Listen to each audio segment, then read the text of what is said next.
Herkese yeniden merhabalar, kanalıma hoş geldiniz. Tam 3 tane kavanoz boyama fikri göstereceğim sizlere. Bu kavanozla başlayalım. Öncelikle kavanozu beyaz renk akrilik boyayla kapanana kadar 3 kat boyadım. Bir önceki videomda bir çaydanlık kapağının kalıbını almıştım. Şimdi kendi yaptığım bu kalıbı kullanma zamanı.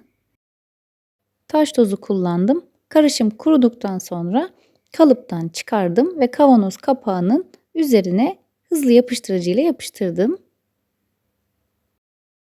Kenarlarında kalan boşluklara da yarım inciler yapıştırdım.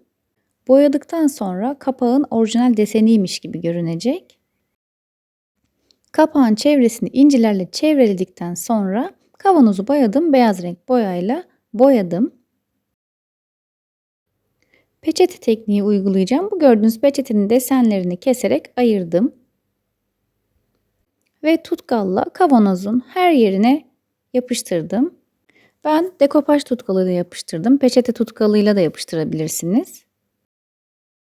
Bu arada peçeteyi katlarına ayırmayı da unutmuyoruz. Bütün katlarını çıkardıktan sonra sadece tek kat peçete yapıştırmamız gerekiyor. Neredeyse hiç boşluk bırakmadan kavanozun her yerini bu şekilde kapladım. Bu yapıştırdığım çiçek yarım şekilde basılmıştı. Ben 2 yarımı kesip bütün bir çiçek oluşturdum. Yapıştırdığınız parçaların üst üste gelmemesine dikkat etmelisiniz. Sanki desenler böyle birbirinin tamamı gibi görünmeli. Evet, kavanozu gördüğünüz gibi tamamladım. Şimdi geçiyorum kapak kısmına. Kapağına da uyum sağlayacak parçaları kestim ve aynı şekilde tutkalla yapıştırdım. Kapağı da bitirdikten sonra kenar kısımlarına folyo varak uygulaması yapacağım. Öncelikle folyo varak yapıştırıcısı sürdüm. Bu yapıştırıcıyı sürdükten sonra en az 10-15 dakika kadar beklemek gerekiyor. Folyo varağı tersinden yapıştırdığımız kısımların üzerine koyup bastırıp çekiyoruz.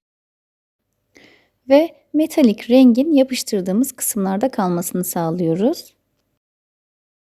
Kapağın tutma kısmını bez olarak bırakacaktım ama sonradan bunu da peçeteyle kaplamaya karar verdim ve verniklemeye geçtim.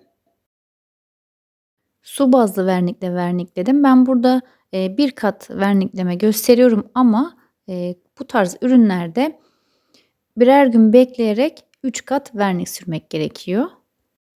Vernik 21 günde kemikleşiyor ve elde yıkanabilir hale geliyor. İlk kavanoz boyama çalışmamı bitirdim. Ben örnek olması açısından bir tane kavanoz boyadım ama dilerseniz birkaç taneyi bir araya getirerek bir baharat takımı oluşturabilirsiniz. Ayrıca yaklaşan Öğretmenler Günü ve yeni yıl için farklı bir hediye fikri olabilir diye düşünüyorum. Ya da ünlü markaların pahalı porselen kavanozlarına yüzlerce para ödemek yerine bu şekilde kendi el emeğinizi yapıp kendi mutfağınızda kullanabilirsiniz. Evet, geldik ikinci kavanoza. Bu kavanozu alaçatı rengiyle boyayacağım ama boyamadan önce boyamın içerisine karbonat koydum. Dokulu bir görüntü elde etmek istiyorum. Kavanoza seramik bir görüntü kazandırmak istiyorum. O yüzden bolca karbonat karıştırdım ve bu şekilde boyamaya başladım. Boyayı fırçayla kalın bir şekilde sürdüm ve çok fazla dağıtmadım. Birinci katı tamamen kuruduktan sonra ikinci katını da aynı şekilde sürdüm. Bu şekilde kalın sürülünce kuruma süresi de artıyor. Ben bir gece bekledim diyebilirim tamamen kuruması için. Evet, kavanoz kurudu. Bu 3 rengi kombinleyerek kullanacağım. Bu renkler neler? Çakıl taşı, latte ve vizon. Öncelikle boyalara bolca su sıktım. Daha böyle akışkan bir kıvama gelmesini sağladım. Daha sonra kavanozun üst kısmından başlayarak sürdüm. Boyaların kendiliğinden akıp doğal bir görüntü oluşturmasını istiyorum. O yüzden bolca su sıkarak boyadım. Sulandırdığım boyalar sürdükçe akmadı. O yüzden boyaları sürdüğüm yerlere de su püskürttüm. Böylelikle renkler aşağıya doğru akmaya başladı. Sadece üst kısımlarına fırçayla sürdüm. Diğer kısımları suyu püskürttükçe kendiliğinden renklendi. Böyle doğal antik bir görüntüsü olsun istiyorum kavanozun. Yani böyle fırçayla ya da süngerle boyanmış gibi değil de sanki o üzerindeki desenler böyle zaman içerisinde beklemiş ve kendiliğinden oluşmuş gibi durmasını istiyorum. Ben suyu püskürttükçe boyalar iyice yayılmaya başladı. Daha sonra bir peçeteyle üzerindeki fazla suyu aldım ve işte tam o istediğim desenler oluşuyor. Bazı yerlerinde kendiliğinden desenler oluştu. Bazı yerlerinde ise alttaki dokunun böyle aralarına girdi ve çok güzel bir görüntü oluşturdu.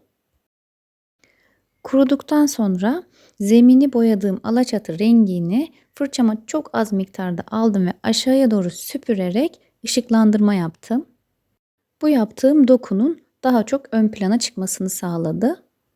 Fırçamı neredeyse hiç bastırmıyorum. Son olarak espresso rengi wax'la gölgelendirmeler yaptım.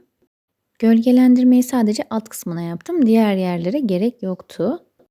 Üst kısmında oluşan o doğal dokudan dolayı herhangi bir işlem yapmaya gerek duymadım. Bütün işlemler bittikten sonra ultramat vernikle verniklenebilir ama ben böyle bırakmayı tercih ettim. Oluşan şu dokunun, renklerin doğallığının güzelliğine bakar mısınız?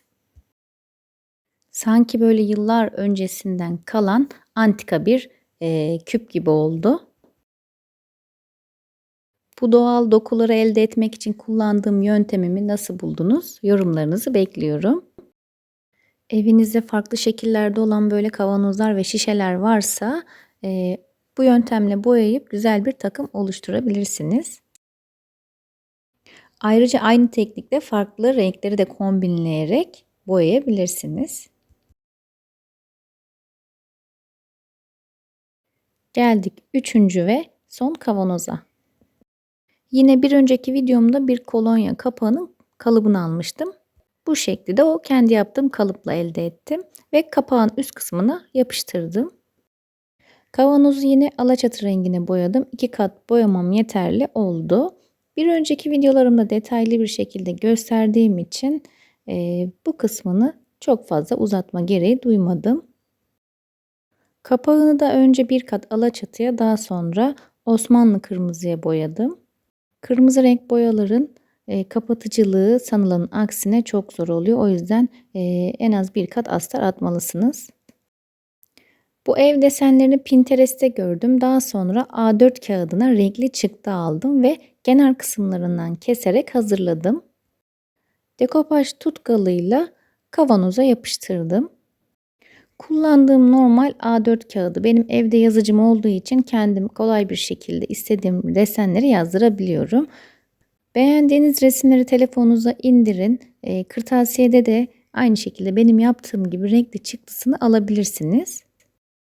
Ama tabii boyutlarını olduğu gibi bırakmıyorum. Hangi zemini kullanacaksam ona göre ölçüsünü ayarlayıp o şekilde yazdırıyorum. Siz de aynı benim yaptığımı anlatırsanız istediğiniz ölçülerde size kağıdı bastırıp verecektir. Hiç boşluk bırakmadan kağıtları yapıştırdım. Daha sonra üzerine koruyucu olması açısından 2 kat dekopaj tutkalı sürdüm. Kapak kısmına metalik altın rengi boyayla ışıklandırma yaptım. Son olarak yağlı boyayla gölgelendirmeler yaptıktan 3 gün sonra verniklemeye geçtim. 3 gün beklememin amacı kullandığım yağlı boyanın geç kurumasından kaynaklanıyor. Yine su bazlı verniği 3 kat sürerek kavanozu daha dayanıklı hale getirdim. Havalar iyice soğumaya başladığı için artık böyle yavaş yavaş yeni yıl dekoruna doğru geçiş yapıyorum. O yüzden bu kavanozda böyle karlı evler tercih ettim. Bence çok da tatlı durdu. Her ne kadar soğuk havaları hiç sevmesem de kış dekorlarını bir o kadar çok seviyorum. Önümüzdeki günlerde de böyle içimizi ısıtacak tatlı kış dekorları hazırlamayı düşünüyorum. Evet, ben çalışmalarımı bitirdim. En çok hangi kavanozu beğendiniz? Yorumlarınızı bekliyorum. Bugünlük de benden bu kadar. Videoyu beğendiyseniz eğer beğen butonuna basmayı, kanalıma abone olmayı ve yanındaki zil işaretine tıklayarak bildirimleri açmayı unutmayın. Bir sonraki videolarda görüşmek üzere. Kendinize çok iyi bakın. Hoşça kalın.